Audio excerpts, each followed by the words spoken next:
Welcome back to World War Now, everybody. I am your host, Conrad Franz, joined as always by Dimitri Kalyagan. We're coming at you with another fantastic episode.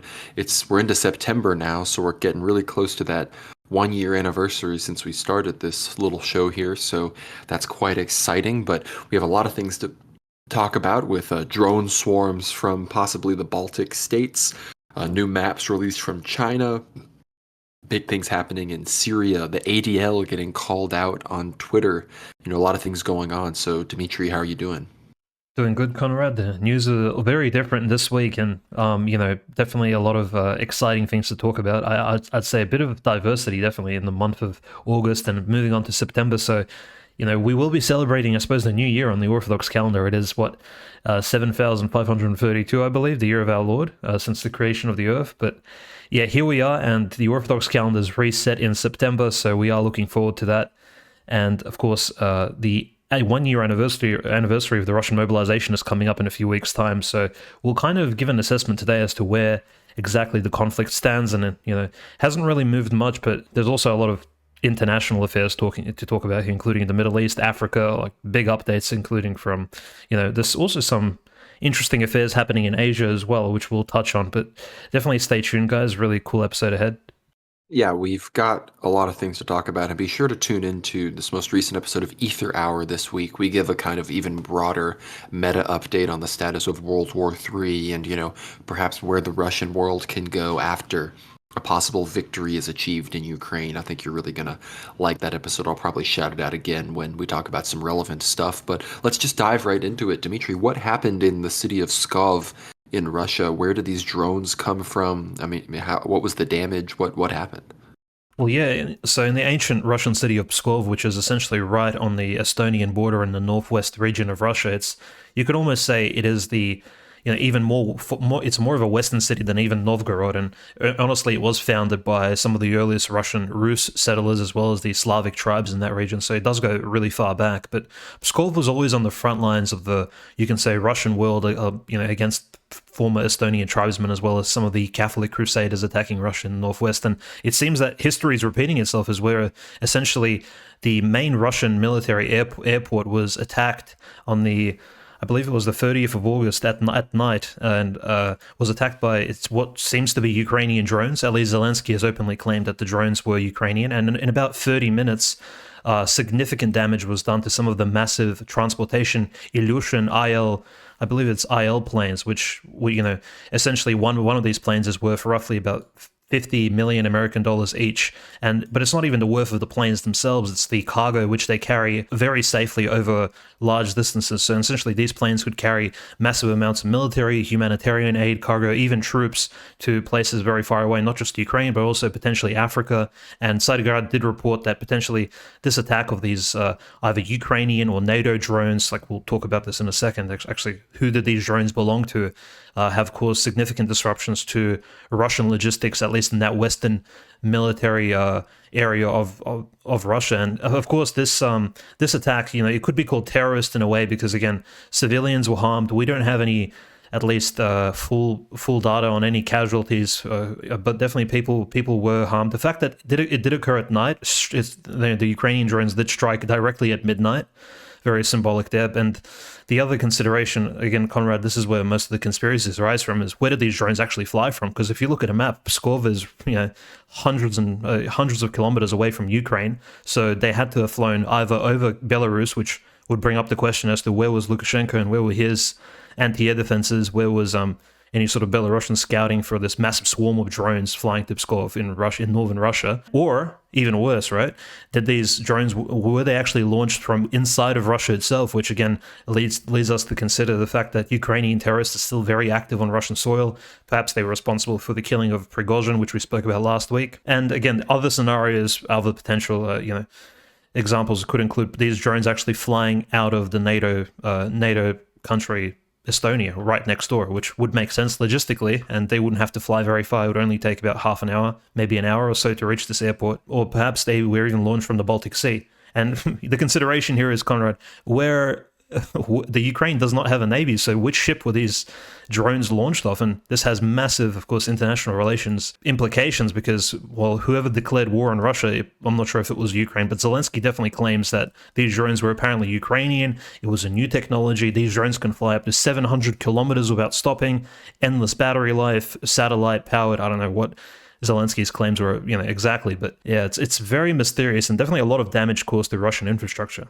Apparently, these drones are Australian-made drones, and again, the amount that was used was pretty unique, I guess, compared to other drone attacks, which kind of lends some credence to the idea that it could have been sent from Estonia because in the past, look, we know some of these ones on Moscow are definitely sent from saboteurs within Russia. They send 1, 2 at a time from a certain location. They all send then 1 or 2 at a time each from a few separate locations. But this was a pretty large swarm, prompting, I think a lot of Russian sources said it was from Estonia. And I think the fact that Zelensky was so eager to, say that he was the one that hit the targets, I guess, on the one hand is it's a win for him to show the U.S. that, see, we're able to do what we can do and actually strike back, but also a way to, divert, the obvious fact that this might have been from Estonia, which could, really trigger a Russian escalation. But, I mean, think about that. I mean, the Estonians do that real quick thing, give Zelensky a big win because, the Baltic countries don't want to see this die down at all. They're some of the most bellicose when it comes to all of this. But when it comes to that Ether Hour episode we were just talking about, did I not call this? Before any of this happened, I hate to say it, but I was, getting pretty explicit about, the mental deficiencies of Balts. And I think if this really is happening, that they were willing to do something like this to, just save face for Zelensky, hurt a few planes, make a bit more of a tangible difference in the war effort than just the symbolic attempts on Moscow skyscrapers. Well, here they are. I'm wondering if they're ready for some kind of response. That's right, and I would say it was very interesting hearing the Russian media, for example, the big Vladimir Solovyov show.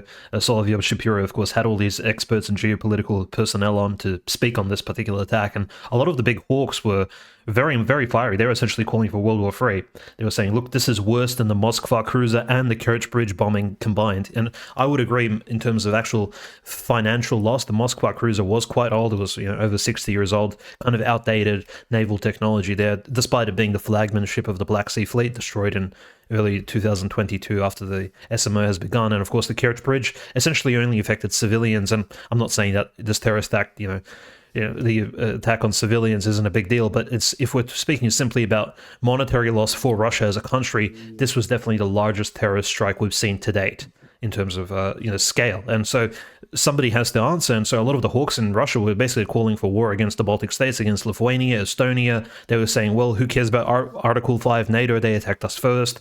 And this was like quite radical, I think. This is a bit even pushing some of Medvedev's rhetoric being said recently. And until Zelensky made that statement where he said, look, these drones were ours, I think even those pretending in the Russian media, pretending to be hawks, pretending that, look, they wouldn't mind a World War III, well, inside they were probably sweating and saying, oh, well, I'm not really prepared for it. I think even they kind of calmed down a little bit when Zelensky announced that, look, it was actually our Ukrainian drones, it wasn't Estonians. But, Zelensky, as you said, could have just covered for his NATO allies, and instead they could have been some absolute madmen in the Estonian military or, the Air Force who actually took on this operation. But yeah, perhaps they should calm down because we are drawing very close to like a World War scenario, which is essentially the name of the show. It's almost like every week there's an escalation which goes beyond all scopes. And in fact, both of these shows we spoke about, I suppose, terrorist acts happening on Russian airports, this Skov airport and the Sheremetyevo airport in Moscow, out of which Prigozhin's plane flew out and essentially had a bomb on board. So yeah, there's a real threat in Russia at the moment. Nobody's really safe, and that's kind of concerning, especially for those people, some of our relatives living in Russia at the moment.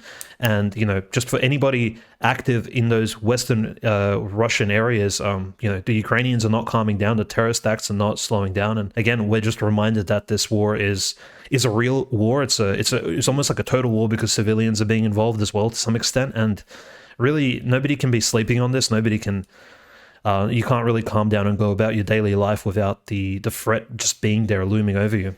I think in many ways the threat of, I mean, we talk about this all the time, how, it wasn't called World War II during the Anschluss, and like you said, how each week It seems like there's a new escalation again. Sure, it may seem to get old that we cover each little border incursion, each little this, each little that, but as those things coincide with the political realities we usually discuss in the same episodes, that's when you can connect the dots and start to see which of these situations is more or less likely, which ones are more likely, which are less likely to actually trigger something like a hot World War III scenario. And again, listen to that Ether Hour episode, episode 15. We talk a lot about each kind of border nation with Russia and their status and what may happen to them if the Russian world, truly actualizes itself. So, very controversial for non-Russia heads to listen to. So be prepared. But as far as, we've talked about Estonia, I think it's important that we also talk about, when it comes to World War II as well, the Polish border, always an important place. But this time, with Belarus, peak pale of the settlement region. And much like we talked about a few weeks back, how the Poles were accusing Belarusians of flying their helicopters over Polish territory, over the Polish border, it seems now that Poland has done the same to Belarus. And this time, and look, I'm not just saying this because I'm a Lukashenko shill and don't like Poles, which, that may be slightly true. I'm saying it because the video evidence at hand is more, is better in the Belarusians' favor. The only video I saw when the Poles accused the Belarusians of flying the copter over was one video from a distance showing what easily could have been on the other side of the border. That's where I actually saw a Belarusian flag. And then the other ones I saw supposedly from the ground. I didn't see any markings on the helicopters whatsoever, so really no way to confirm. But this video showing the Polish helicopter entering Belarusian territory is taken from above and just clearly shows the helicopter go from one side of the border to the other. And it's not in there for very long. It only goes about, it goes about a kilometer into the country. But this was, the Belarusians condemned this and talked about responding and all sorts of things. So it seems there's a lot of tits for tat going there. But yeah, I mean, Poland is the same with these Baltic countries. It's always going to be, they're the spearhead of NATO into the Russian world. Kaliningrad, in many ways, if you consider Kaliningrad and Belarus Russian territory, the Baltic countries are like exclaves already behind Russia's front line, if you think about their NATO-facing borders. So it's really an interesting geographical situation.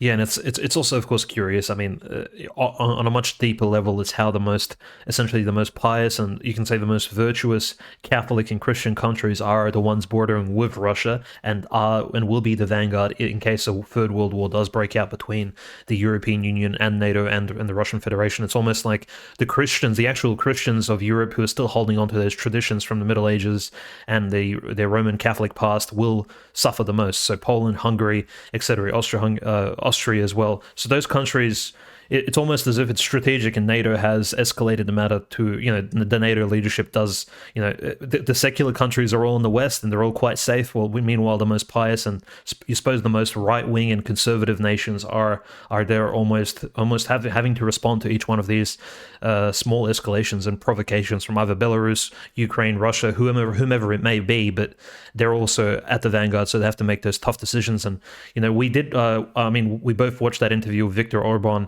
and Tucker Carlson. So his positions on, the domestic politics of Hungary, we did see almost an internal view in the English language. It was actually very clear that, look, Viktor Orban does have a conservative vision for Hungary and also a sort of conservative vision for what Ukraine and Russia needs to be. And, he was essentially calling for peace. He was not calling for the support of Ukraine until the last Ukrainian, things of this nature. And it was actually very heartwarming to see. And it does show that, look, perhaps in the future there could be real cooperation between Central Catholic Europe and the Eastern Orthodox countries. I think there's definitely potential there. I was frankly surprised how pro-Russia Orban was being with his rhetoric, not because I don't believe he is, but because you're in the European Union, you have to be careful. The Austrian Freedom Party, which used to be in power, they got ousted by a, kind of a sting operation accusing them of being pro-Russia, getting them in compromising situations about taking Russian money and whatnot. So you can't just come out and be like, I like Russia. That's just not really allowed if you're going to be, in the European community. But he really did speak very magnanimously about them and is very obviously has no interest in continuing this war whatsoever and sees and would really only benefit in a situation where relations with Russia return to, really better since they've been since before Soviet times, frankly. That's where it would go to benefit Hungary and some of these other countries. But with all that being said, unless you have anything else to say about Central Europe or Belarus or the Baltics, I think it's important that we talk about, it's September now. the rains are going to start coming in Ukraine, which is basically going to stall any movement in either direction. We've heard rumors of the Russian mobilization. I know you've been combing the depths of Telegram for updates and military sources and whatnot. But what's going to happen? And is we know the Robotine area has been really defended heavily by Russians recently. I saw people joking that they've defended that little farm area longer than now the Ukrainians were able to defend Mariupol, which was pretty funny. But I think is Ukraine really going to go for broke here in the next few weeks? And then what's Russia going to do in the meantime as the rains come? It looks to me as if, based on the failed counteroffensive, at least this part of it, and it seems like a large portion of the Ukrainian armored tech was actually destroyed. And now we're speaking about, of course, phase 2, which includes not just taking small villages in Zaporozhye or Kharkovskaya Oblast or maybe Donetsk, but also we're talking about actually introducing Ukrainian aircraft to the equation. And this means, of course, Ukrainian Air Force pilots needing training. And roughly, I mean, you would understand that it would take roughly, I believe, over 300 hours for an Air Force pilot to actually, that's hours of being up in the air, of being treated as somewhat of a professional. And you can only roughly fly about 1 to 2 hours a day. So that would mean almost 150 days of continuous training in an aircraft in order to be seen as competent. And even then, you're seen as somewhat of a rookie in the Air Force, that, if you haven't flown between 100 and 300, over 300 hours, you are considered as somewhat of a sort of newbie, and you in fact may even fall in the first, say, if a fight does break out in the air. So these Ukrainians receiving these new batches of Air Force, or at least these promised Air Force equipment, will need to at least be provided some training. So it does coincide with this pre-winter season, which, as you mentioned, it's going to start raining. It'll get slightly muddy, not as bad as in the fall and autumn next year, which definitely will see a 3-month break. But we will be getting at least 120, 150 days of somewhat of a stalling, and perhaps even going into the snowy period of November, December. And once the snow does fall, I'm not sure, we may see more movement again on the Ukrainian end, but it does seem like the counteroffensive has at least come to a halt somewhat. We won't see like massive waves of Ukrainian tanks moving forward anymore. I think it's definitely calmed down to that extent. And frankly, look, it's coinciding with what you said, the rumored Russian mobilization, which hasn't been announced officially. In fact, some members of the Russian Duma have openly stated that, look, this has not been confirmed. There's only online rumors. These are Ukrainian diversionists throwing these news into the Russian media sphere. Do not listen to them. But we have to be considerate that Putin was officially asked in June of, actually the 13th of June this year, that, is Russia going to conduct a second wave of mobilization, as a lot of people were calling for, including Igor Strelkov, some of the even pro-Donetsk militants on the front lines. They were saying, look, we need more reinforcements.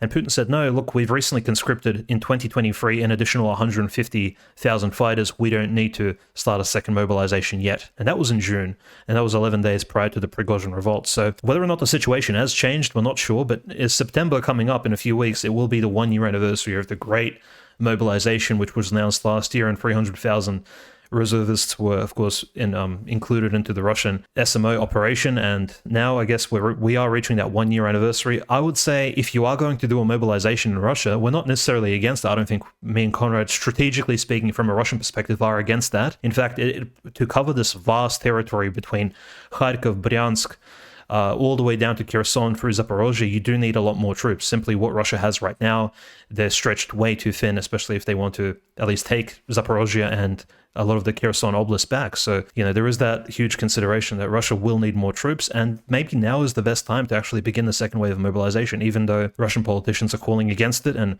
mostly the rhetoric, at least from the so-called liberals within Russia, are saying that, look, it's not necessary, this is a bit hawkish. Well, Russia's literally in a war. Putin has called it an open conflict at this point. It's no longer just an operation of some sort, and perhaps now it's about time to have a reality check and to get things going, especially if there's going to be a lull in any sort of actions on the Zaporozhye, Donetsk, and the Kharkov front. Yeah, I've heard a lot of rumors of attempted beachheads being made on the Kherson Islands, in the Dnieper River, off the coast of Kherson City itself, around there and everything. And of course, they're going to be trying for everything. Their biggest, push through is in that Orekhov direction, towards Robotini and these other places. But they talk about all these reports like they're on the outskirts of Melitopol already, and that's just not true at all. There's like multiple substantial towns between them and even the outskirts of Melitopol, but they're really trying to build the hype, keep the support coming because the Ukrainians are really afraid that if the rains come before they can make a push through the Russian front lines, that the U.S. isn't going to be as generous in their support when the Russians really start to push back in a major way. But we're of course going to be watching for all of that, watching Putin and Peskov and all of these players and what they're saying about it. But with all of that, I think we're going to move to China. And China released this. It's like their new standard map. It was called was what they released, and it's kind of their official announcement of what they view their borders as. I guess all their administrative subdivisions and whatnot, and they basically offended every single country around them. Obviously they call Taiwan part of China as it is internationally recognized, completely incorporating it, not differentiating it whatsoever. Of course, the same for Hong Kong, which has been in effect for years now, but they managed to offend Indonesia, Malaysia, the Philippines, Vietnam, and of course India. We've talked a lot about Arunachal Pradesh and the Ladakh regions in the Himalayas. The Chinese-Indian Himalayan border stretches, hundreds and hundreds of miles. So on either end of that, there's a border dispute. One more, like I said, in the eastern, region, and another far near the border with Pakistan out there. And of course, China called these regions Chinese. They pushed way down into the South China Sea in their nautical border, almost all the way down to the borders with Malaysia and even Brunei and Indonesia, claiming all the South China Sea basically for themselves, all sorts of islands and everything. And they even decided to bump a little bit up north, and who knows how intentional it was, but it doesn't seem that they were paying too much mind to the sensibilities of Russians when they made the map. Yeah, that's right. And of course, the representative of the Russian Ministry of International Affairs needed to give an official answer. Maria Zahara did say that there is no controversy between Russia and the Middle Kingdom. Notice she calls China Middle Kingdom as well, which is pretty interesting. It's kind of like a medieval civilizational term, but she does say that Bolshoi Ussuriysky Island, even though on the map it was represented as completely Chinese, that the mutual dispute was settled all the way back in 2008. Half the island is Russian, half is Chinese, and it was just an error. So, of course, the Maria Zahara, also very controversial, sort of Lavrov's right-hand lady, I would say. Definitely an interesting person in and of herself, but she has said some cringe or bizarre things in the past, for example, calling the President Vučić of Serbia a prostitute, things like that. But, she has said that, look, we're not going to argue with China over this. This was simply a mistake, and the Bolshoi Ussuriysky Ostrov is not Chinese territory. So no need to really make any big issues out of that. I think the greatest, of course, issue would be something like Arunachal Pradesh between China and India, which Maria Zahara didn't comment on because, again, now in this time of like BRIC consolidation, or sort of BRICS enlarging itself, they're really, look, we spoke about how exactly like the main threat to BRICS was internal fighting, because we're speaking about these vast differences in civilizations, and the civilizations, these big nations are coming together in order to build some sort of economic coalition, and the main differences are pretty vast and substantial, including territorial, issues, and this is what could break them apart, essentially small squabblings over essentially details and maps. But this is, I suppose, very similar to what the Russian Southern Military District released recently on its website. If you visit the Yuzhny Voyenny Okrug website, you will see that the Russian Military District, for some reason, removed Kherson and Zaporozhye from their vicinity, which in fact is just technically wrong. Zaporozhye and Kherson belong to the Southern Military District. This is the same base which Prigozhin technically captured in Rostov-on-Don. But nevertheless, those two regions have been missing from the Southern Military District map on the website for 2 months now, without any answer. And perhaps somebody replaced them with a different JPEG. Maybe somebody just uploaded a wrong map. But nevertheless, map issues, we've seen airport terrorist strikes. That's one consistency. And the second consistency is just people publishing maps which are simply wrong and, giving their opinions. Essentially, it's almost like a soft power political move, right? Conrad publishing a map and claiming that, look, these territories belong to me. And I would say India definitely has some issues with what China's claiming here.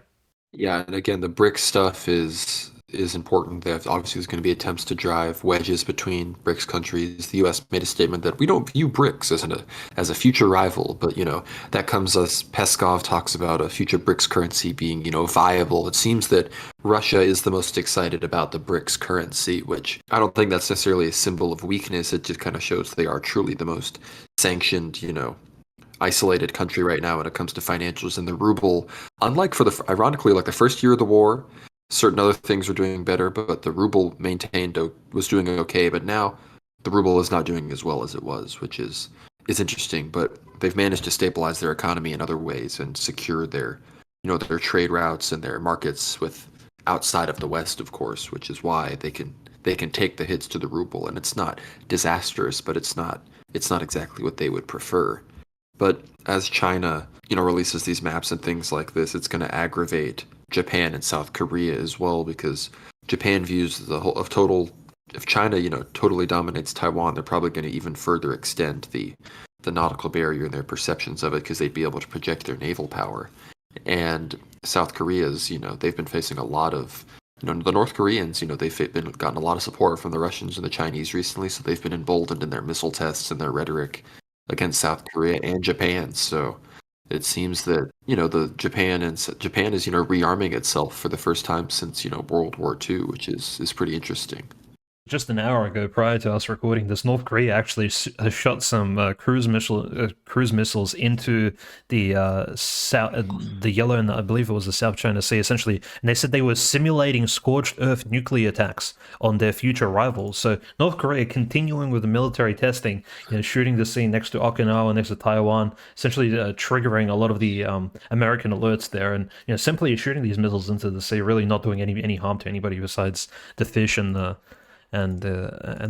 fauna, and the sort of maybe doing some light pollution, which also maybe triggers greenies and people of that particular set of mind. But yeah, it does of course make us think that possibly when Shoigu did meet, we spoke about Shoigu meeting with the Minister of Defense of Turkey. Shoigu, of course, being almost like this diplomatic figure, this sort of grim reaper traveling around, bolstering the people's beliefs in themselves, and traveling to North Korea and giving Kim Jong-un whatever he needed, and of course speaking to him. And now North Korea actively conducting missile tests almost on a weekly basis and upsetting the US forces in the Pacific Ocean. I think it's quite amusing. In regards to the BRICS news, of course, one more thing is that the Russian central bank actually moved the yuan ahead of the US dollar there's almost like there's a transaction sheet which essentially shows what you can convert the Russian ruble into. And of course, the most popular currencies would be the yuan, the US dollar, and the euro. So the yuan actually, for some reason, was switched with the US dollar and the euro, so came from the third position to the first. I think that was mostly done artificially, but also it does show this massive, I guess it's a symbolic victory for Russia and for BRICS, claiming that, look, despite us dealing with the American dollars a lot, being dependent on it for the last 30 years or so since the collapse of the USSR, we are moving more towards the yuan and towards this BRICS multipolar cooperation rather than being dependent on the American fiat system. Yeah, I'm thinking again as something like a real estate market collapse or credit bubble pop. In the next 5 years, we're really going to see the possibilities of not just these alternative currencies, but where the crypto direction, whether it's just going to be a digitized, blockchain version of an established currency, or if some of these, multinational, corporate, just established blockchain projects are going to take off, whether Bitcoin will become, a universal thing. We're going to be able to see all of that as well. But you talked about the meeting between the Turkish foreign minister and Shoigu and all of that, which it does seem that, both parties want to get the grain deal back on. Russia just wasn't able to take the open lane onto its territory from the Black Sea, that it was basically allowing for that to happen. But this is somewhat recent. Peskov said that Putin and Erdogan plan to meet in Sochi on September 4th, which, that'll be right after this is recorded, really. So if that happens, that'll be big news. But this comes along big clashes between Turkish proxies and then Russian forces, as big things go down in Syria as these Arab tribes rebel against Kurdish forces, basically everybody in the region, Russian and US anti-ISIS forces, Kurdish forces, pro-Syrian Assad forces. I guess only the Turks really seek to gain in this situation, but I guess that might be something that Putin and Erdogan talk about.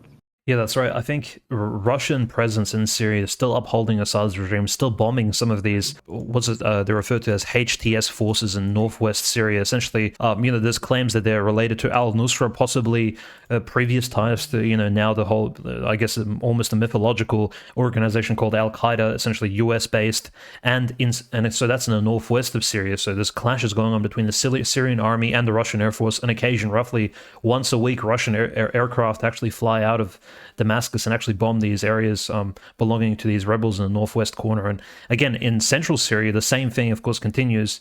Not as escalated and as fiery as what's happening in the northwest, but still there are remnants of, I suppose, they're still referred to as ISIS forces in central Syria, and they are still bombarded by the Russians on almost a weekly basis. So Russians are still quite active. Their forces in Syria, of course, diminished perhaps between 5 and 10,000 troops only, at least, maybe mostly naval as well as Russian Air Force personnel. So actually ground forces are almost completely Syrian, but the Russians are still providing this support to Assad, essentially cover, which, we look at countries like Libya in the past that definitely didn't have this sort of Russian support, and the regime of Gaddafi did fall to the insurgents, which were funded by the United States and other Western nations. So, there is that consideration. I think Russia has learned its lesson from the past, and it understands that it doesn't need to continually, monetarily as well as in a military sort of regime, does need to support Assad and his army.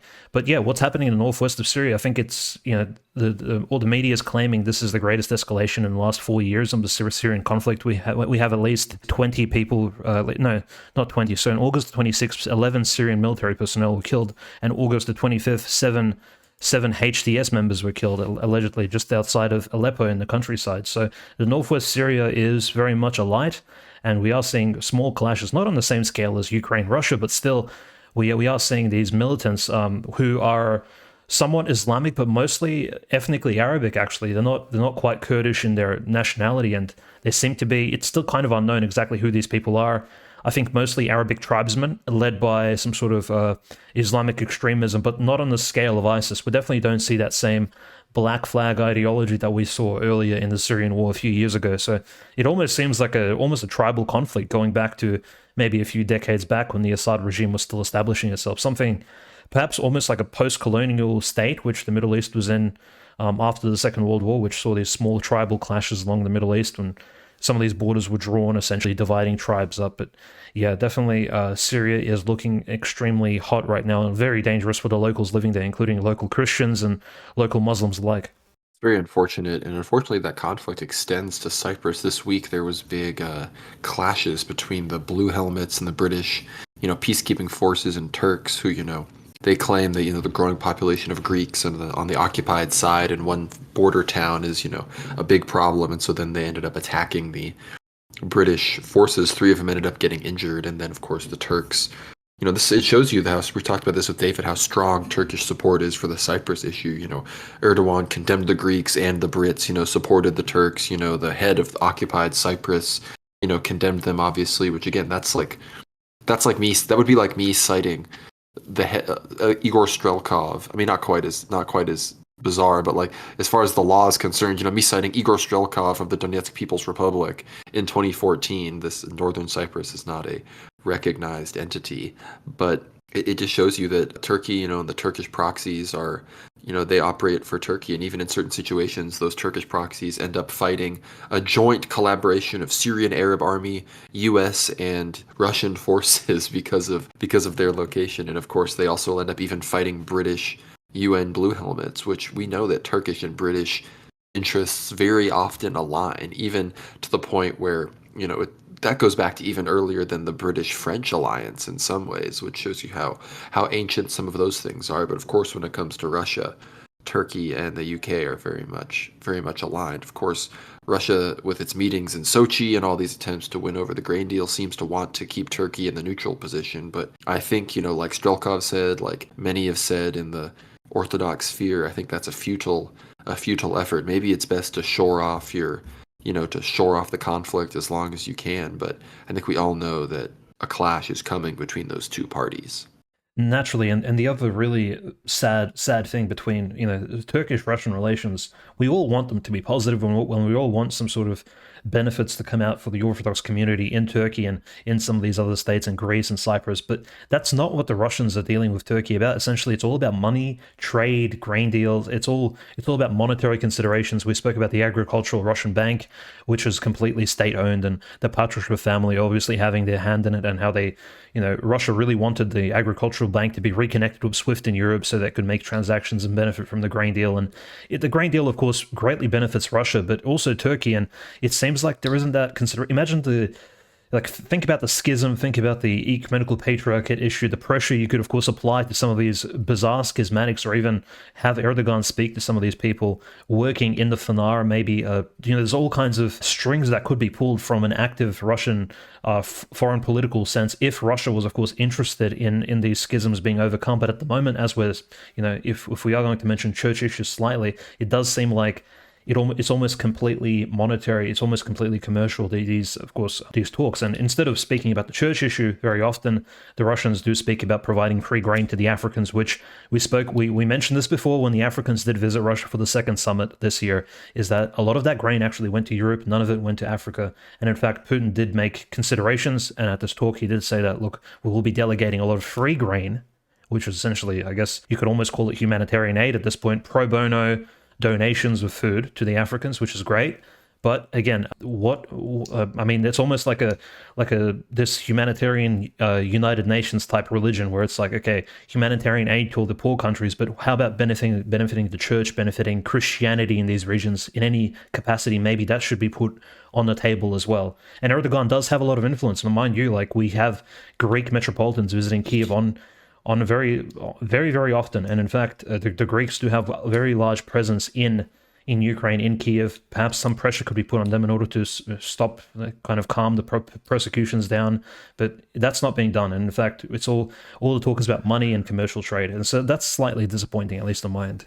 Yeah, I agree. I think, hopefully as civilization reemerges out of this secular, hell we've lived in this past century, that we'll see that priority begin to emerge. I think we are, and of course that's going to manifest itself in tribalism as, people start to care more about their personal, ethnic, religious, cultural identities as, the problems of this melting pot world that we created come to fruition. That's not going to be very good for countries like the US, the UK, that really went all in on diversity. People talk about how that might not be good for Russia, but again, the Muslim entities of Russia, with the exception of a few cities, are very much regionally segregated. So as far as that goes, Russia's actually in a much better position than other multicultural areas. But I think we talk about Turkey, Russia, Greece even. We got to talk about these fires that are going on a little bit more. And I want to hand the mic over to our good friend Panagiotis from the Orthodox Christian Miracles and Prophecies YouTube channel. He had a great video talking about some of St. Paisios' words to, some of his disciples and spiritual children about these fires. I'm going to hand it over to him. Being September 2023, and now we have another one of his prophetic words, and that has to do with the fires in Greece. So Saint Paisios said, «Δεν θα μείνει δάσος για δάσος στην πατρίδα μας. Δεν θα αφήσουν πράσινο για πράσινο», which means there won't be a forest left in our country. They will not leave any green. So these prophetic words were said to, at the time, which was in July 1992, to Yanni Kazako, which now he's a priest. At the time, he was an English teacher in Patra, and he newly arrived from Toronto, Canada, and he says that he met Saint Paisios in Panaguda of Mount Athos. He says, I was impressed that for quite some time, he talked to us about fires and arson in Greece. I wondered to myself, why is he focusing on this issue so much? Then we did not have this tragic phenomenon, neither so intense. He told us absolutely nothing about climate change. But he said, there won't be a forest left in our homeland. They won't leave any green. The fires will be deliberately lit, both from insiders and outsiders. And for the interests of some, here in Greece, but also from the non-religious. It will be from the non-religious inside Greece and from our neighboring country with laser beams and modern technology, but also from Greeks inside our homeland, traitorous atheists. All these things will serve the way for the Antichrist, so that the people won't be able to hide in the woods in times of persecution. The chlorophyll of the leaves prevents you from seeing under the trees with this technology and lasers if there are people hidden. So they will burn everything to have visibility everywhere to control the universe. The priest goes on to say, I heard all this from the lips of Saint Paisios, the Ayoriti, in July 1992. They are not mine. This is what the saint told us, which is so relevant now today. Father Ignatios Kazakos. No, that was great. His channel is fantastic. Be sure to check that out. We'll have it linked below. Maybe we'll talk to him on the show. I think we'd love to have him as a guest. He's a great guy, has some great content during COVID and the vaccine era. He did some great stuff. Had a fantastic interview with Archbishop Makarios of the Patriarchate of Alexandria, who at one point told his entire flock, everyone under his homophorion, under his episcopacy, to not get, the COVID vaccination, which is very, very keyed. But St. Paisios, if those are the kind of things that freak you out, or you don't like hearing, crazy prophecies about things like directed energy weapons, you can just turn this off, ignore this. Don't let anything you hear on here freak you out or cause you to start questioning anything. You don't have, it's not like to be Orthodox, you have to believe in the directed energy weapon prophecies, right? I get, if I'm not, I know we have some people get really freaked out about stuff and can't just, listen to people talk about interesting things, right? That's what we like to do.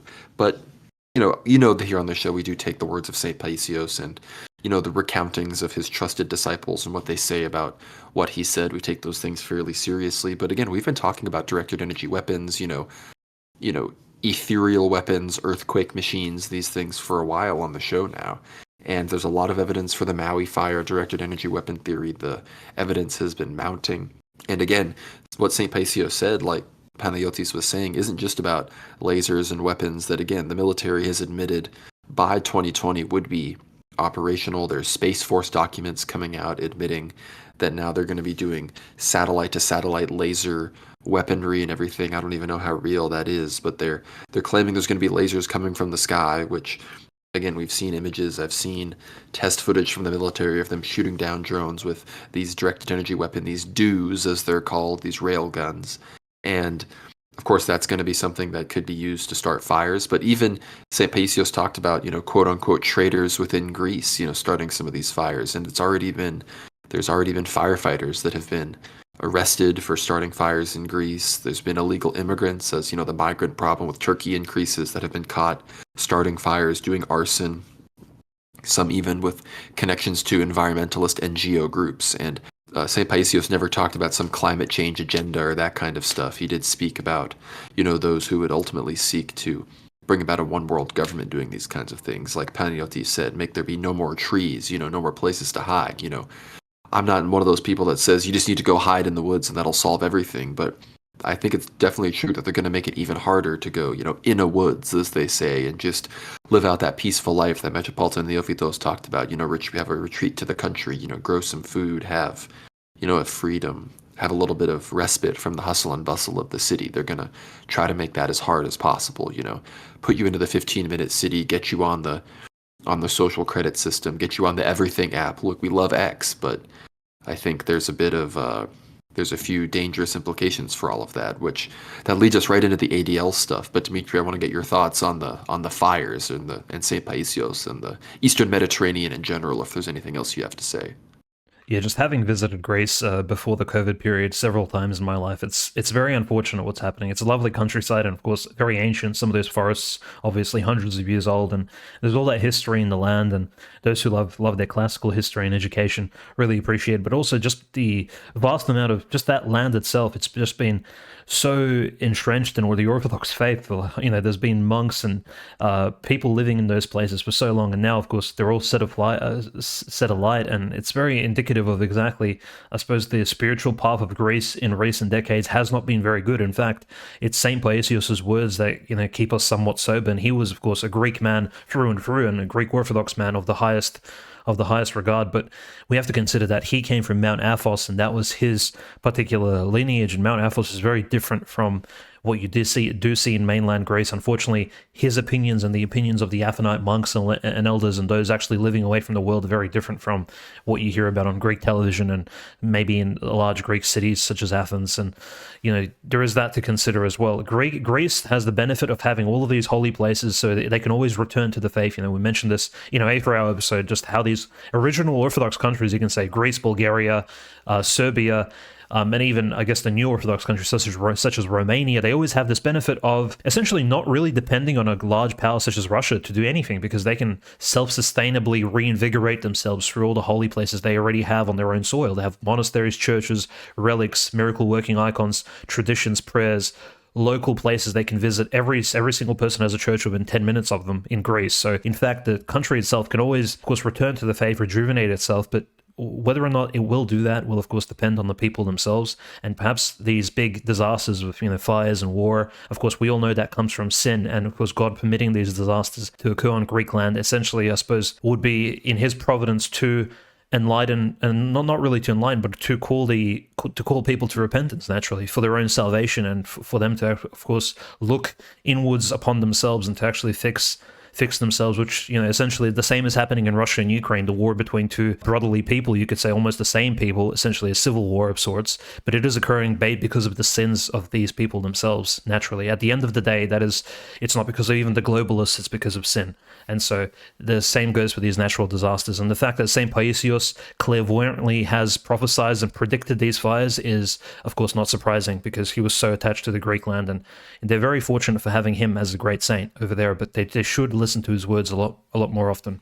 I believe it was Elder Ephraim who said that, at this point, the Greek people, the Greek nation, morally speaking, they're rolling around in their own excrement. So I guess that kind of thing will eventually lead to fires. That's something that Metropolitan Neophytos, I think, recounted from Elder Ephraim. And of course, we're grateful to Greece and the Greek people for sending us such a great saint in Elder Ephraim here in North America. But I think that all of that leads us into, kind of our final big thing to talk about. We were talking about X and Twitter, and a huge story has emerged with hashtag ban the ADL on X, which has, gone huge.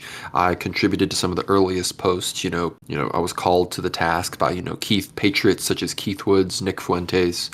We were posting, getting great impressions, and now as I'm talking about this, I think over 150,000 tweets. It was at #1 trending on Twitter multiple times. People are talking about the ADL. The ADL had to issue a statement calling everybody involved anti-Semitic, no shocker there. But Elon Musk responded to Keith Woods, said that the ADL is like the #1 source trying to strangle X and Twitter. Of course, this came in the aftermath of Linda Yaccarino apparently requesting a meeting with Jonathan Greenblatt of the ADL.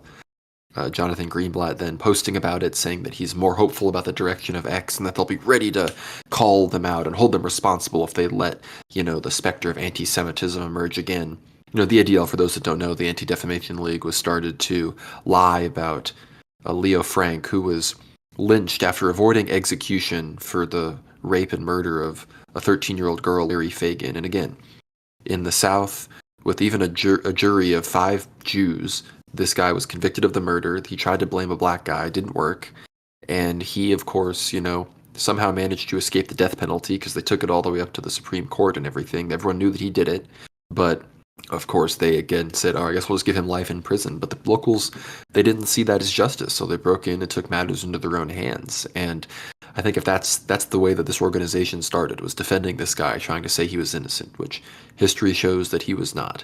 And here we are having this organization. They've been since day one. I wrote an article about this on turleytalks.com. We'll have it linked below. I kind of go into all of this, but this hashtag went crazy, did crazy numbers, and there was a huge Twitter space. I was in the Twitter space. I was spitting some fire, talking with people like Laura Loomer. I saw Patrick Henningsen was in there, all sorts of other big names. Lucas John Gage. Yeah, a bunch of people were talking in there, a lot of great stuff. Keith was in there at one point, but people are really starting to kind of become aware of the nefarious influence of Jewish power in general, but even more specifically kind of Zionist supremacists, these organizations, specifically like the ADL, the SPLC, with their huge $500 million war chests, their maximum amount of taxpayer dollars that they could receive.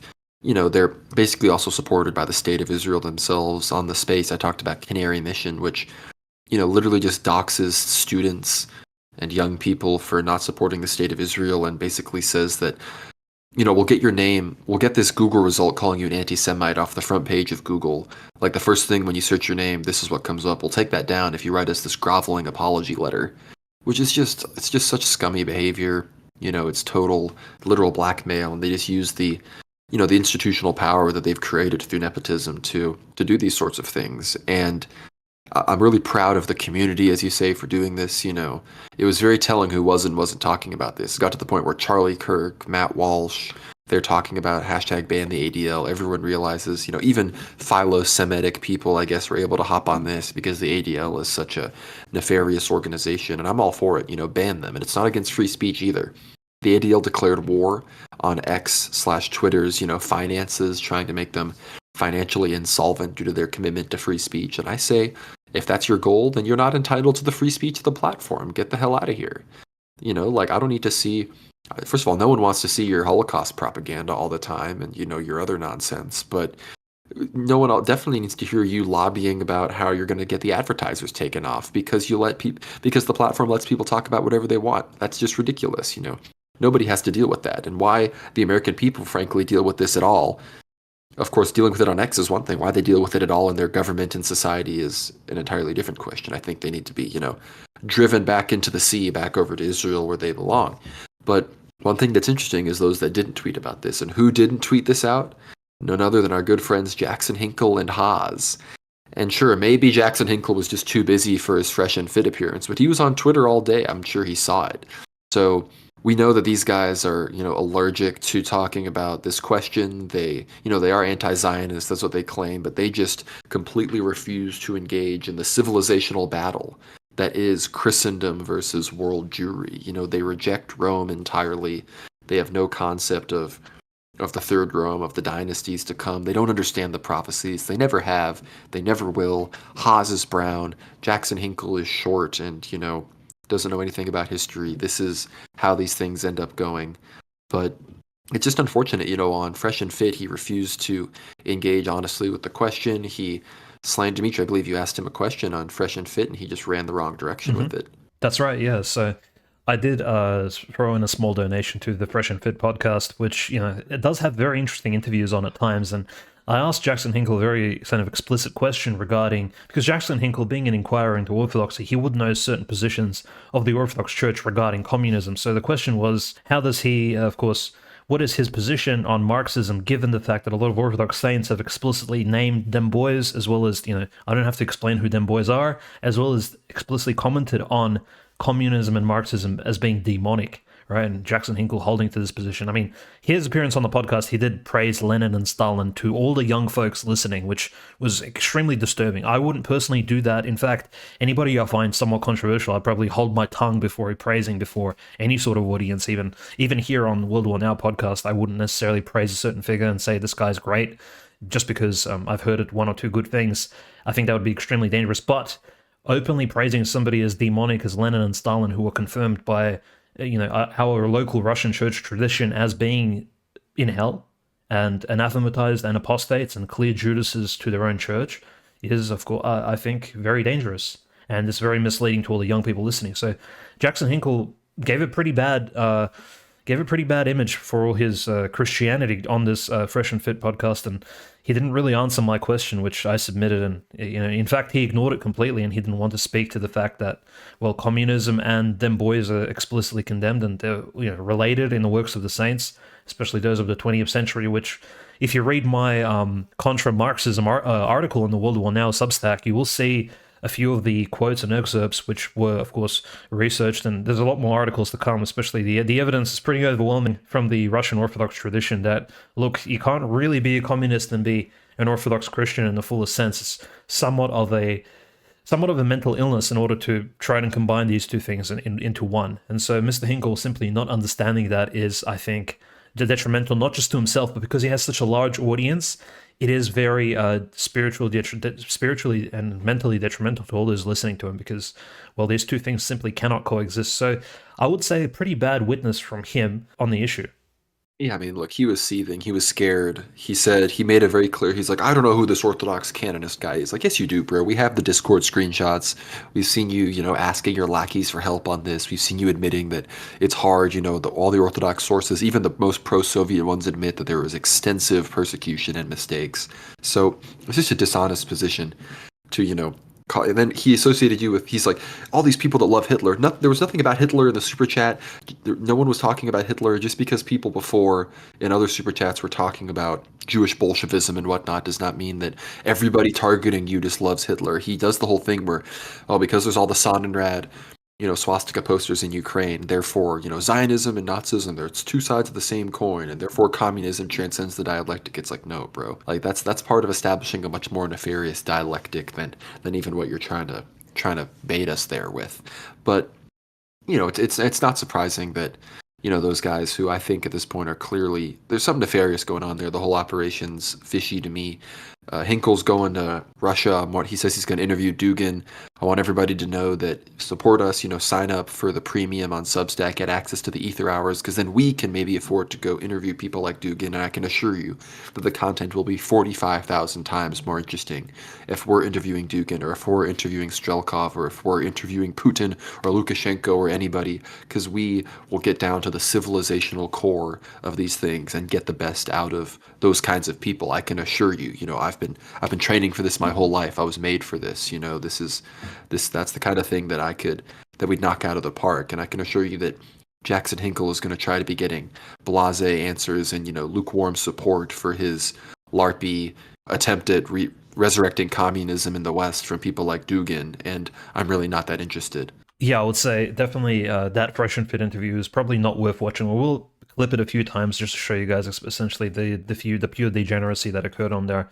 But, Fresh and Fit having such a large audience and putting somebody like Jackson Hinkle, an Orthodox Inquirer, on is, of course, on one hand, it's a good thing because there is a potential that he may speak about Christianity.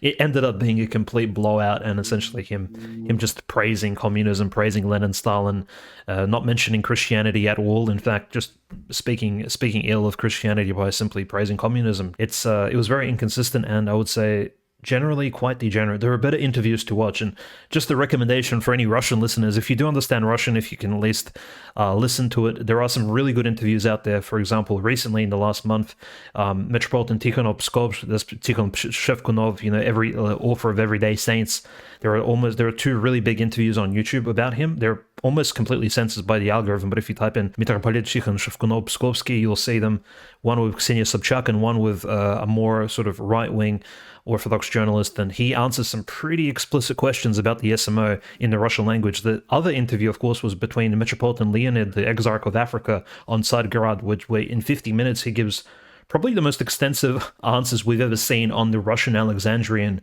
Church ecclesiastical issue, where he says that, look, we're not in communion with Alexandria anymore, and our main goal is to provide Orthodox missionary work to the African people, and so we'll be spreading Orthodoxy in Africa, irrespective of what Alexandrian Church thinks. And that's just a quick snippet of the interview. So it's the first time we've seen a Russian bishop essentially so openly in an interview give his direct position.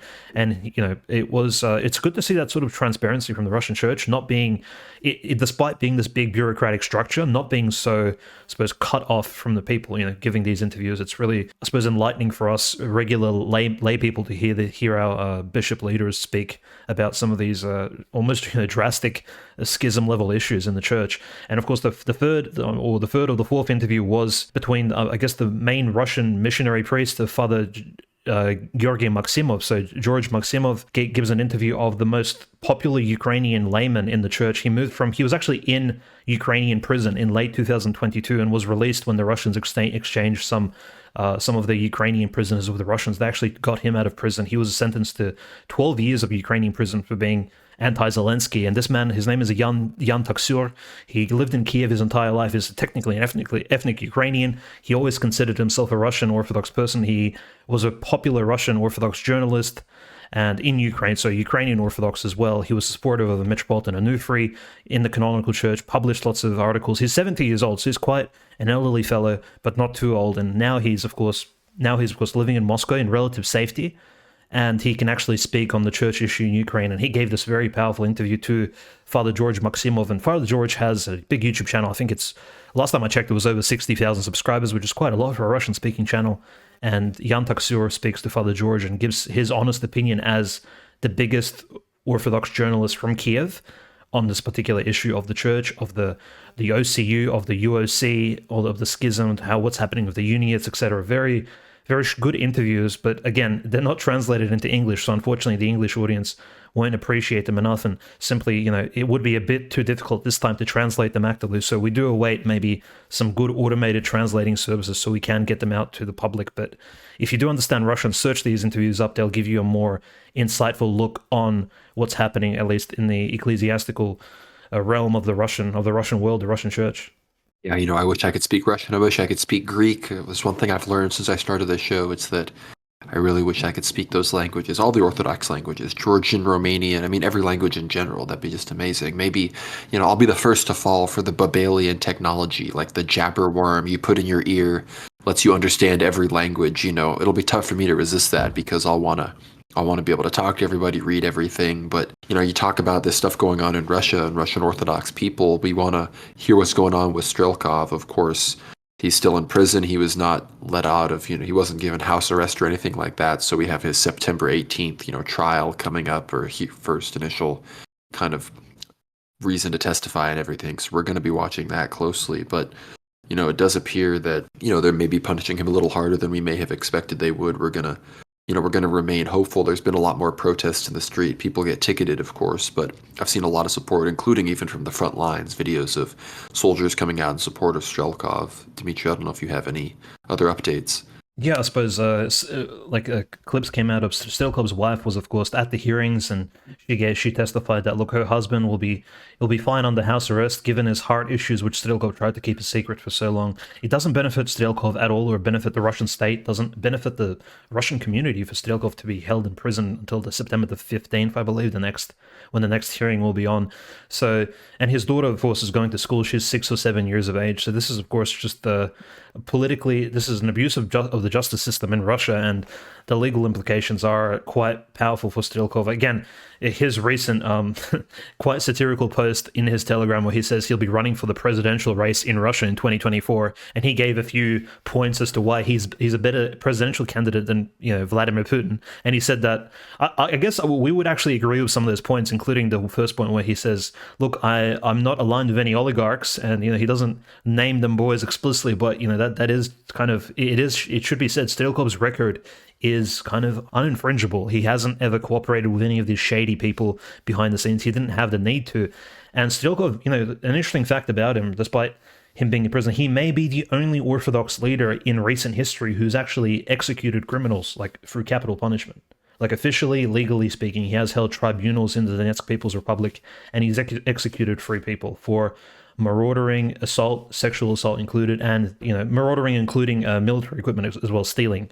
So he's admitted to that, and he said that, look, we've held tribunals and we have executed people. So when you think about Orthodox leaders of the past, especially some like Saint Vladimir of Kiev being called upon by the bishops to, of course, engage in capital punishment to keep the land safe, Strelkov is the only leader in modern Orthodox history who's actually executed criminals for really for really grave offenses. So it's almost like an archetypical heroic figure we have, whose essentially record is uninfringed. So we're, of course, pro-Strelkov. I mean, he was on the metaphysical edge of civilization and was tasked by God with, dispensing justice in a situation where the institutions were no longer there. And, I've looked into those situations. I think he ended up making the right decisions. But, that's the kind of situation where, God puts you on the spot, Yeah, and it speaks to a person's, I suppose, faith, that he's held on to his faith through all these years of war and service to the Russian state and to the Russian people. Now, it's really sad, and of course his lawyer was really upset, his wife was upset after the hearing, and Pavel Gubaryov, the former Donetsk politician from Novorossiya as well, was there at the hearing, and it is somewhat it's just somewhat gloomy, I guess, that fact. And I guess we're seeing this all over the world, right? We saw this in Romania of the Andrew Tate trials, very bizarre sort of situation there. House arrest, prison, and of course with the Donald Trump, indictments coming in as well. It's almost as if in all these various countries, there are the laws being used to sort of execute the opinions of some global elite over these individuals who speak out, right? It's very bizarre, and, I'm not going to say all these people are on the same level. For example, Strelkov is on the same level as a figure like Andrew Tate, who's very, very different and very much not orthodox, and somebody like a Donald Trump as well. But we are seeing the long arm of the law essentially become corrupt and used against some of these people for the ends of some nefarious ends, I would say. No, I agree. I think, there might have been some more recent revelations about Andrew Tate. Again, we never were fully on the Tate train, but some of the stuff, it's getting pretty crazy. Not looking too good for I don't even want to say our boy. It's just not looking too good for that milk dud, brown character. But I think we're getting kind of close to the end. This isn't going to be the longest show we've ever done, but the whole Prigozhin thing, it appears that he has been buried. That seems to have been announced again. If this is all just an elaborate ruse and him and Utkin are going to, appear on the steps of the Rada, execute Zelensky Bane style or something like that, we're going to be, we're waiting to see it, but it does appear that he is no longer with us. He's been buried. It was a fairly low-key affair. It does seem that, Wagner operations do still seem to be continuing around the world. As far as I can tell, a lot of them still are in Belarus. A lot of the dismantling of the camps were just kind of being reshuffled. What's kind of the status of everything going on in that situation? Yeah, I think the funerals were very interesting. Obviously, we saw Putin's official statement where it says that me and Prigozhin, Prigozhin has done a lot for our... So he kind of says it in a very mafia-type sense where it says Prigozhin has done a lot for the business, and it's like for our общее дело, which essentially sounds like something of a Sicilian mafioso would say. And it's just like, well, what do you mean common thing? Like, what you mean national security? Possibly President Putin? But them being from St. Petersburg, maybe that's just the slang they use. But Putin's statement about it being a horrible accident was taken. Essentially, what me and Conrad commented on last week was that it does look like it was an actual accident caused by some sort of diversionist who planted the bomb at the Sheremetyevo airport. And whether or not somebody in the Kremlin was responsible, or maybe even negligently turned a blind eye towards the planting of these bombs, very possible. I guess we won't really find out anytime in the near future, same as most of these terrorist acts are very deeply covered. But it does seem like Prigozhin's funeral did go according to plan. He was buried at the Orthodox Serafimova graveyard, which is really kind of, I guess it does show that this character wasn't really treated as a hero after death. Even that the Serafimova graveyard is really very, kind of on the outskirts of St. Petersburg. Nobody really knows where it is, so the average citizen of St. Petersburg wouldn't know where Serafimova Cemetery is, but Prigozhin was buried on the outskirts. Allegedly, his wife didn't even attend the funeral. The wife of his body double was there instead. So again, in terms of like conspiracy theories as to who exactly was at the funeral, and there are claims that Prigozhin's family did ask for a closed funeral, which is why the media wasn't really allowed to attend, but allegedly it was held in an Orthodox fashion, and he was given a proper service. Meanwhile, Dmitry Utkin, of course, the multiple-time hero of Russia, essentially winner of all these awards, medals of bravery and honor, is one of the most prestigious Russian soldiers of the recent 30 years of the Russian Federation, has been buried at a much more prestigious cemetery, out the Mytishynskaya Kladbyshe, right outside of Moscow. So these two maybe related figures are buried hundreds of kilometers apart, and Dmitry Utkin, of course, a lot more easier to visit because his cemetery, of course, goes back almost to the Russian imperial period where famous officers were buried there, famous Soviet officers as well. And both of them, what's interesting is both Prigozhin and Dmitry Utkin both have Orthodox crosses, so they were both baptized in the faith. Whether or not they were well catechized, I think is, I think we all know the answer to this. Perhaps the Mletinsky cemetery is actually very potentially close to the military cathedral as well, which would be interesting to see on the maps where it's located, if it's possibly worthy of visiting if anybody ever goes to Moscow in the near future, because you can kind of get two birds with one stone, visit a military graveyard as well as the big military cathedral recently constructed. But what's interesting is Father Andrei Tkachov, the most popular priest in the Russian media, did mention the fact that, well, all the skulls and the, I guess, pagan symbology, the kuvaldi, the hammers, the possibly neo-Nazi symbols, the tattoos, possibly on Dmitry Utkin's shoulders, things like that. All these things are not in condemnation of Wagner in and of itself. They're all symptoms of the fact that the Russian people, the majority of Russian adults, are badly catechized. And Father Andrei said, look, 98% of the Russian adults are badly catechized, and because they haven't received that proper catechism that perhaps Orthodox converts receive, they almost have to play catch-up with the Orthodox faith, and so they fall to other symbolisms, whether they be communist, neo-pagan, things of this nature. Hence, Wagner's symbolism perhaps isn't always the most Christian one, and he said, look, that's completely normal and understandable given the bad catechism state, but these people were still maybe even not so practicing, but they were still Orthodox Christians, and they still defended Russia until their last breath. So that was Father Andrei's opinion. I thought it was quite good, and it does speak to the fact that, look, people in Ukraine and Russia, you may see very confused people simply because of that absence of catechism that came from, I think it was one of the main issues that coming out of the Soviet period, and one of the great crimes of the communist regime was the fact that people were not given proper catechisms growing up, and we still see the outcomes of that today. I agree. That's it's a problem in any historically Christian country. Of course, these Protestant countries, there really isn't much a thing such as catechism. So now there's just a void that's being filled by evil. But speaking of poorly catechized Russians, you could say someone who's Russian in this situation is very poorly catechized. We have the Pope phoning in to talk to Russian Catholics, which again in Moscow and St. Petersburg, there's basically one. He built the city's fairly large Catholic church that all the Catholics kind of go to. It's really not that packed. Might be even more packed than some other churches just because it's the only Catholic church in the region. It's kind of like the mosques in some of these cities. They just have their one place that they can go, but they got to keep it low key.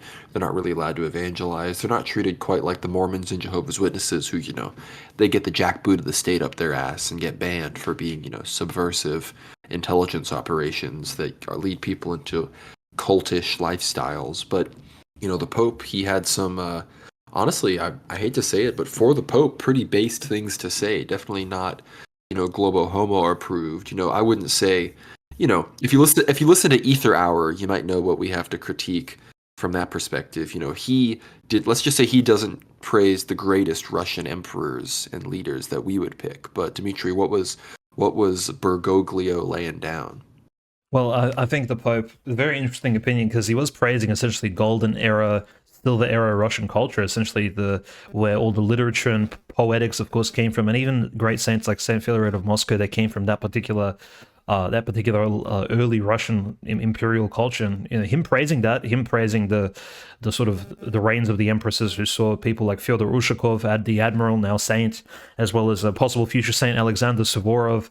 Him praising that particular Russian history really does speak a lot, because this is when Russia expanded the most under Peter the Great and Empress Catherine, or since the time of Ivan the Terrible, who we speak about on our 8th hour episode. Like these are very strong Russian monarchs who went through long periods of time, essentially pushing Russian interests abroad. So very, very interesting opinion from the Pope. Definitely something Ukrainians would not be happy about, given the fact that Catherine the Great did found towns like cities like Kharkiv and Kherson, things like that. All those cities in Ukraine, essentially contested at the moment, were founded during Catherine the Great's reign. So again, it's very on the nose by the Pope. I would say a lot of the things he does is very strange, because with this one sermon type speech he gives to the Russians, kind of lifting their spirits, saying you are part of this great civilization culture. He then visits Mongolia, doesn't even stop his plane at Moscow or any Russian city, doesn't even visit Russia at all, which is a bit disrespectful from him. He visits, what is it in Mongolia? There are less than 2,000 Catholics, which... Remember we spoke about Chinese Orthodoxy and how in China Orthodoxy was completely destroyed during the demonic reign of Mao and the communists and the Cultural Revolution. Orthodoxy was annihilated in China. It needed to be started anew. And now there are roughly 10,000 Chinese Orthodox Christians, and Catholicism is still somewhat lacking in a country like Mongolia. But the Pope stops there, and I think he's there right now, actually, as we speak. But again, doesn't visit Russia, doesn't give Russia that sort of credence of his presence, which is interesting. But he does say these interesting speeches kind of off the cuff, right, to like a closed-off audience, and it gets recorded. And now I think the Pope will probably be on the Miratvorцы list, the kill list that the Ukrainian state has. But I just want to mention real quick, I did make a mistake.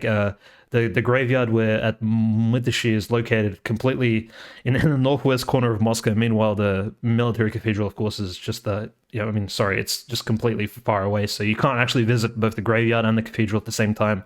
It will take almost, you'll have to visit it on a different day if that's your tour around Moscow. But yeah, just an interesting sort of statement by the Pope there, I'd say. Maybe he's just speaking his mind, frankly, because, some of these older Italian, Latin folks, they have a good classical education. He's a Jesuit. He's probably well read. He's probably read up his bunch of history books, and he actually does appreciate that Baroque Russian culture. He does appreciate that period of Russian history, and he just kind of spit it out without thinking. So maybe not ex cathedra, so to speak, but yeah, we do support it. Yeah, I mean, I don't know if maybe the Pope was respecting Russia by not stopping there, considering, it's not a Catholic country.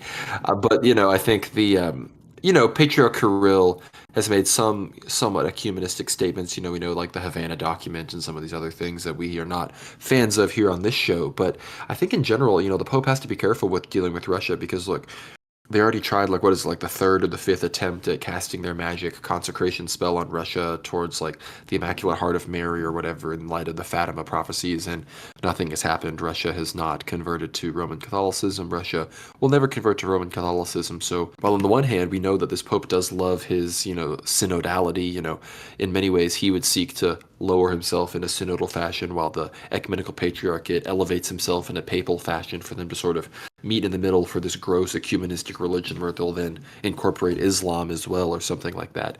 I really hope that, again, we've talked about this before, I don't mean to be, praising violence or anything, but if this war has done anything, I think in many ways it's protected Russian civilization from that demonic specter. And that's something that, from a spiritual perspective, we can only be grateful for, just as we are grateful for other slings and arrows and trials that the Lord sends us. But I think, the Pope is very much aware of that. This also comes amidst, Dimitri, you were talking about this as well, concelebration and synodal meetings between the Uniates and the OCU. Is that correct? Yeah, that's right. So the Uniate Church of Ukraine, so essentially the Catholics who we spoke about in the 8th hour episode on the Union of Brest, which we're going into that history. The Catholic presence in Western Ukraine is quite significant, and they are very pro-Zelensky. The Metropolitan of the Uniate Church actually just this past weekend gave this very powerful sermon where he called all the dead Ukrainian soldiers that he said that in heaven there is a legion of Ukrainian eagles or something of this sort who will be resurrected to fight for Ukraine once again. Some really bizarre words which we heard maybe only on Maidan in 2014 that now this Union Metropolitan is speaking about here. So very, just kind of outlandish, really. And we do see the Unions aligning with Zelensky a lot more. But this conference that occurred between the OCU and the Uniate Church was very, it was almost like this classical ecumenist conference where we have bishops from both sides, clergymen, and they're going to speak about how, both these two different churches, this, false Church of Epiphany and this Uniate Catholic branch of the Catholic Church need to kind of unite and support the current Zelensky regime, that there is this common Ukrainianism between them, and they have to support this culture that, it is unique and kind of independent in and of itself. And the church, of course, they mentioned the fact that all culture comes from this one Christian heritage, united Christian heritage that we have in Ukraine. And, this is weird because Catholicism was a new thing in Ukraine, right? Technically, it only goes back to the 1590s, if that, since the Polish presence in Ukraine isn't really that far outstretched, and Catholicism was always a minority in Ukraine. So what exactly Epiphany and these lunatics are thinking by trying to have this, new Union of Brest 2.0 occur in Western Ukraine is just it's kind of outside of my mind. And how the Fanar is involved, I'm not too sure. But yeah, we are seeing, this is perhaps the first conference of this kind I've seen this year. And we are seeing this, again, closening of both the Uniates and the OCU, which is quite degenerate, if I would call it any word. It would, this is just straight up degenerate ecumenism, which the Saints Metropolitan Philaret of New York, of the Rockwell Hierarch, spoke about. Father Seraphim Rose, of course, spoke about this. Elder Paisios, ecumenism is is demonic. And here we see ecumenism occur between schismatics and heretics at the same time, because we Orthodox Christians view the Catholics as the heretics, and of course, whoever Epiphany is as schismatics. And according to the canons of the Church, schismatics and heretics are essentially equivalent in terms of their fall away from true orthodoxy. So now we see the two cooperating. It doesn't really surprise us. Yeah, that's the kind of ecumenism that makes you want to throw up, whereas the kind of ecumenism that we like to see is the concelebration recently between the Serbian, Macedonian, Romanian, and Bulgarian hierarchs who joined together in a liturgy. And, that's the kind of thing that we, is really encouraging in the midst of, like, again, this is a division in the church between the ecumenical patriarchate in Russia and then Alexandria and the Russians in Africa. And then, of course, that split in Cyprus where Metropolitan Neophytos is holding his ground. But, here we can see this kind of very pan-Balkan way, Romanians. And I think this is very much being led by Patriarch Porphyry of Serbs, I have to admit, just looking at all of this. He's very much, I think, uniting people while managing to stand firm against the forces in the Fanar and in, the New World Order that are dismantling Orthodoxy from Ukraine, attempting to dismantle Orthodoxy with Ukraine as the focus. So, like I said, we're still seeing positive Orthodox unity being moved forward. And I think, again, in the midst of this war, Patriarch Kirill, and I don't think, hopefully someone like, Metropolitan Saba or one of the people that succeed Metropolitan or Patriarch Kirill will have no interest in hanky-panky with the papacy or anything like that, unless, of course, they're willing to totally submit to Orthodoxy. But with all of that, I'm about done for the day. I don't have anything much else to say, unless there's anything you want to leave us with, Dimitri. Yeah, just I guess more good news, especially to the Orthodox folks. There was active veneration of the Don Theotokos icon. This is the Donskaya Bogorodica icon. It goes back to the Dmitry Donskoy days when, according to tradition, the Zaporozhye Cossacks who participated in this great fight of the Russian princes against the Mamai and the Tatars actually brought this icon from the steppes in the 1300s, which this icon before that was unknown, but apparently the Cossacks had it in their village somewhere, and since then the icon was present at the massive Kulikovo battle, which of course was essentially the rise of Moscow and the rise of the Russian princedoms, and since then it's been an active miracle working icon. It was recently in Rostov-on-Don, the city that Prigozhin almost took, so to speak, and it received active veneration from all the soldiers stationed there as well as the civilians, which was it's one of the great miracle working icons of southern Russia, which was awesome to see. And even more awesome was there was footage released on the 27th of August of in the small Russian village of Gorlovka, and Russian, formerly Ukrainian village, is actually it's actually in Donetsk, and you might have heard about Gorlovka when we speak about Motorola, Givi, Strelkov, because Gorlovka is located close to Slavyansk, close to those regions, which active fighting for Gorlovka was happening during the entire since 2014. Essentially, it's been in the news a lot. But this the Theotokos icon, the softener of evil hearts, began. Of course, this icon was already mirror streaming for quite some time, but this footage, we're going to release it on our Twitter page and our Telegram if you want to have a look. It's incredible. So the myrrh is it's streaming down in these powerful, large droplets coming down from the icon. A lady holds a plastic cup beneath the icon, and the myrrh is just streaming down. It's just actively, it's a huge blessing, and the soldier holding it is just reading prayers and crying. It's a powerful, powerful video, and it shows that there are active miracle working. God has sent these objects to us, these icons, these windows into heaven, in order for us to be closer to Him, especially in those areas where they're needed most, when people's spirits need to be uplifted, such as Gorlovka, people like the Donetsk People's Republic, on the front lines of absolute hell, where hundreds of people and thousands of people have already died. That's where it's needed most, and we're seeing this active miracle working occur there. So we thank God for that, and thank God for some of His miracles that occur every day, and even these visual signs. I'm sure they're really uplifting for all of us. Whether we're living hundreds of kilometers away or right on the outskirts of the conflict, it's very nice to see. That's a good place to end all of this. With all that being said, worldwarnow.substack.com. All the links will be in the description below. Whether you're listening on Substack or YouTube, be sure to check that out. Subscribe to us to get everything on Ether Hour. Go premium on Substack. It really helps us out. It's not too expensive. Just $7 a month. You get access to all of our premium episodes, as well as the full-length articles where we write about all sorts of subjects.